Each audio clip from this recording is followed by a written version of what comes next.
সকাল সকাল ব্যস্ততার কারণে রুটি বানিয়ে ফ্রোজেন করে রাখি, আর সেই রুটিগুলো কেমন যেন ইদানিং পানি পানি বসে যাচ্ছে।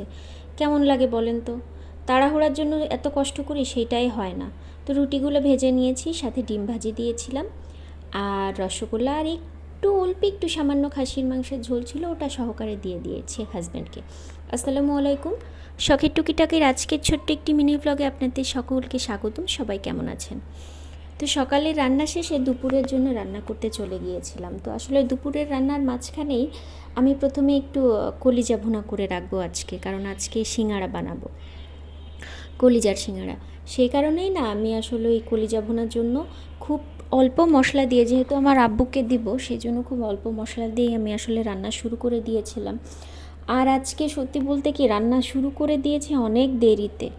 আমি বারবারই ইদানিং আমার ভিডিওতে একটা কথাই বলি যে আমার শরীরটা ইদানিং কেন জানি ভালো যায় না। আমি কেন ভালো যায় না এটা আমি বুঝতে পারি না। দিব্যি খাচ্ছি দাচ্ছি, ঘর সংসারের কাজ করতেছি, সবই চলতেছে, তার মাঝখানে শরীরটা কেন জানি ভালো যাচ্ছে না। আলহামদুলিল্লাহ, আল্লাহ যেভাবে রেখেছেন অনেক ভালো রেখেছেন, তারপরও কেন যে এইভাবে শরীর খারাপ হচ্ছে আমি বুঝতে পারতেছি না। তো তারপরে এই যে কলিজা ভুনার রেসিপি, খুব সিম্পল একটা রেসিপিতে আমি কলিজা ভুনা করছি। এই কলিজা ভুনার টা আসলে আমি এমনিই করতাম, কিন্তু পরে ভাবলাম না, সিঙ্গাড়া দিয়ে দিই। আসলে দিন শেষে কথা কি হয় বলেন তো, বাপ মার যেমন ছেলে মেয়েকে রেখে গলার মধ্যে কিছু ঢুকে না। তো ছেলে মেয়ে যখন, বিশেষ করে মেয়েরা যখন শ্বশুরবাড়িতে চলে আসে, মেয়েদের ক্ষেত্রেও এমন হয়। তো আব্বু আম্মু আসছে, অনেক করে চেষ্টা করছি আসলে অনেক কিছু খাওয়ানোর, কিন্তু আব্বু তো আসলে মেইনলি কিছুই খেতে চায় না। এপাশে শুধু কলিজা ভুনা নয়, কিন্তু সারাদিনে আরও অনেক কাজ ছিল, কিন্তু আমি সেগুলো ভিডিও করতে পারি না বা পারিনি। তার একটা কারণ তো আমার স্ট্যান্ড নেই। আর সত্যি কথা বলতে কি, আমি স্ট্যান্ড কিনতে চাচ্ছি না। কেন চাচ্ছি না বলুন তো? স্ট্যান্ড কিনবো না সেরকম কিন্তু চিন্তা ভাবনা নেই, স্ট্যান্ড কিনবো। আমি চ্যানেলটা যদি চলে, যদি গ্রো আপ হয়, অবশ্যই তখন এটার পেছনে আমি প্রফিট, মানে টাকা ইনভেস্ট করব, প্রফিট যদি আসে। এখন অকারণে আমি আসলে চাচ্ছি না যে, তারপরেও এরকম হাত দিয়ে ভিডিও করে তো আলহামদুলিল্লাহ রিসেন্ট মোটামুটি একটা সাবস্ক্রাইবার এসেছে। এবং আপনাদের যদি আমার ভিডিও ভালো লেগে থাকে, আপনাদের যদি মনে হয় যে ঠিক আছে আমার চ্যানেলটা গ্রো হইতে আপনারা আমাকে হেল্প করবেন, তাহলে প্লিজ অবশ্যই সাবস্ক্রাইব করতে ভুলবেন না। তো এপাশে কী করেছিলাম, মাছ ভুনা আর করিনি, কই মাছ।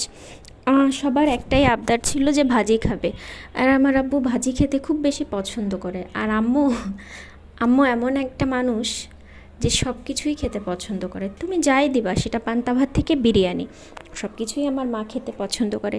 তারপরও মাকে কেন আমি পান্তা ভাত দিব?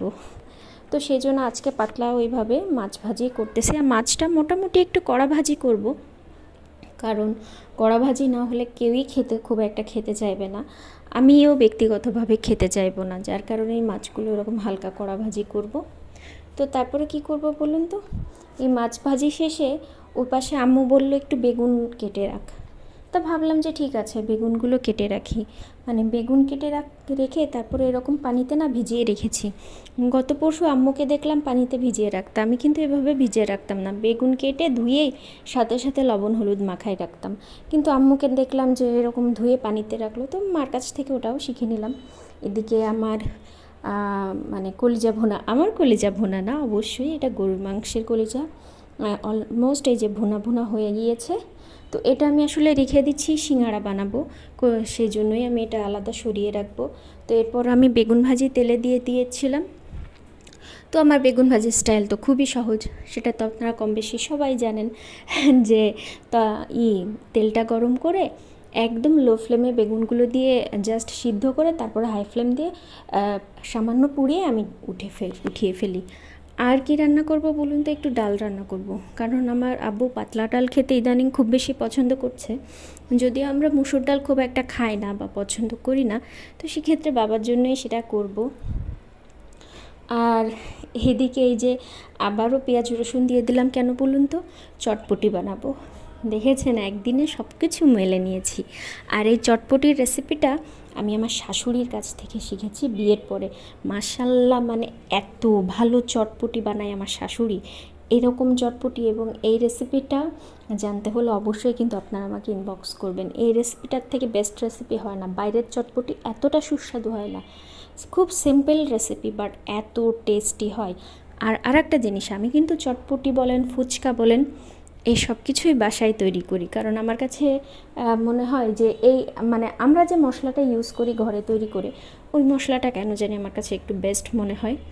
এখন এটা কি আসলে নিজেদের ঢোল নিজেরাই পেটাচ্ছি সেটা সেরকম কিছু না। তো চটপটির ডাবলিগুলো আমি গতদিন ভিজিয়ে রেখে আজকে সিদ্ধ করে নিয়ে এটা এখন খুব সুন্দর করে ভুনে নিচ্ছি। তো এই রেসিপিটা আসলে আমি খুব একটা দেখাচ্ছি না, তারপরও তো চটপটির তো আসলে ওরকম রেসিপি মোটামুটি যারা একটা আন্দাজ করতে পারেন। তো এইভাবে সিঙ্গাড়ার জন্য আমি ময়দা ছেঁকে নিয়েছি, চেলে নিয়েছি, তার মধ্যে সামান্য ফুড কালার, লবণ আর কালো জিরা দিয়েছি। আমার কাছে কালো জিরা দিলে ভালো লাগে। এবং ডোটা মেখে নিয়েছি, ডো মেখে রেখে দিয়েছি। তো আজকের ভিডিও এটুকু। আপনাদের ভালো লাগলে প্লিজ সাবস্ক্রাইব করবেন।